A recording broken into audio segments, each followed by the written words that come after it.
So we are, I guess we're officially topped out. Congratulations.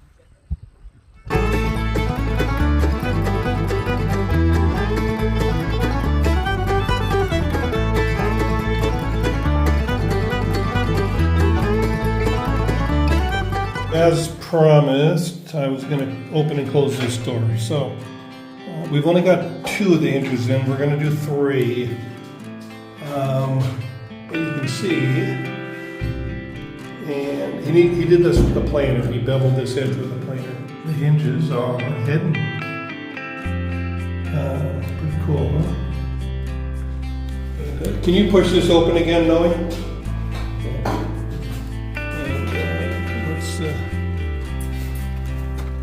You go in there and close it from the inside, all right?